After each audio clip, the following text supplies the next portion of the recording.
All right, you lot. Here we go. Let's have another old story, shall we, from the old days? This one, at the very request of John Sheeman, I think it was last week, said, "Would we tell the story of manslaughter, or probably more famously, Chris Needham, him?" So, unless you were living under a rock in 1992.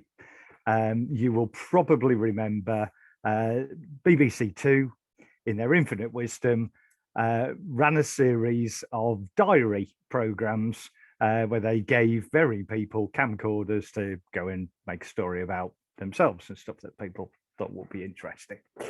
And the legendary one was In Bed with Chris Needham. Literally, there he is, in bed, Chris Needham. And Chris was a 17-year-old kid who was totally obsessed with metal in general, but particularly speed metal. And I think the famous quote was something along the lines of, it's the best music in the world because you can play that fast, or something along those lines. And he was full of these things. It was brilliant. He poodled around Loughborough, and it was just eye-opening, and everybody talked about it for years.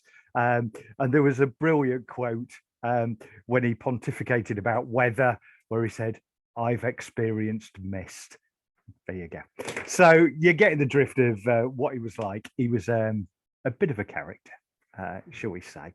And I think the whole metal community was talking about Chris Needham, probably for all the wrong reasons, but they were all talking about Chris, so good for him. Okay, so it's Lawnmower, isn't it?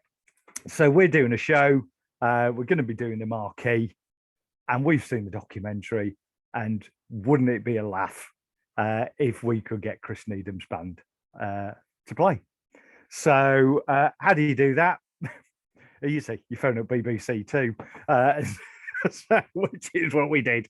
So contacted BBC Two, got put through to the department that were responsible for it. Not even GDPR in those days, but obviously they wouldn't put us through. But they did contact him on our behalf, and not very surprisingly and very quickly, we were in touch with Chris Needham. And would he want to play the marquee with us? And the answer obviously was yes. So I think it was something, I think it was November in 92. So there's also headlining our mate's Reanimator on the bill as well, and we're going to get Manslaughter to open up. Okay, we can imagine what it's going to be like, can't we? If you were there, you know what it was like. So how did it go? There are probably two particular moments that stick in my memory, as much as I've got one. The first one was when I was contacted by Mr. Needham to ask what time the stretch limo would be picking him up. And there was no irony here, folks, I promise you. It's the crazy world of rock and roll, isn't it? This is how it works. Of course, we're all swanning around in Lawnmower Death, in stretch limos, with flutes of champagne, listening to R&B, and it looks like some New York, 1980s movie. Of course, it's like that. So he wanted to know what time the limo was picking him up. So crack on, fella. Get yourself a van. So should have realised at this point how it was going to go, but there we go. So it was the day of the gig that really was probably the delight for me. So if you remember the documentary, his desire was to set up a speed metal band with the worst drummer in the world. Maybe that's something we achieved. I don't know. But that was his objective. And I think quite possibly he did meet it. So if you've ever had the displeasure of being in the sound check, they're quite torturous. And the way it works is you usually sound check your drums first, and you go one drum at a time. Always starts with a kick, and you sit there for hours listening to kick, kick, kick, kick, kit until the sound engineer is happy. Then you move on to the snare and you get thwack, thwack, thwack, thwack. And then you go onto your rack toms, and then you go onto your whatever, your bass drums and your cymbals and so on. And it seems to take forever. And then ultimately they'll play the whole kit. You've got your drum sound in place, and then obviously everything else gets pegged in around that. So we sound checked, we're done. Reanimator sound check, they're done. Up go Manslaughter. I think there were 3 pieces, if I remember. And up they go. And it was unbelievable. So they sit down. He has to do his kick. He can manage that. Then he has to do his snare, and he manages that.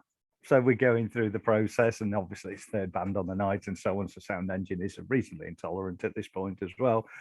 And comes the cry from the desk, everything. And this kid just sat there with, you could just see the cogs go. He was just flummoxed. He had got no idea. The word was everything.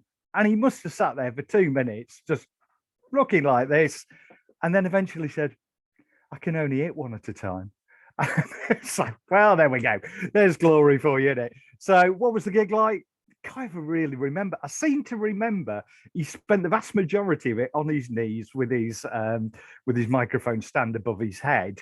But they did have a song called Hate Song. And I can't even tell you what it went right, but I remember it had something at the end of it, like, you know, like feel the pain from my guitar or feel the death from my guitar, something like that. Glorious. Anyway, there you go. It's not that interesting, but people wanted to know about it. What happened to Chris Needham?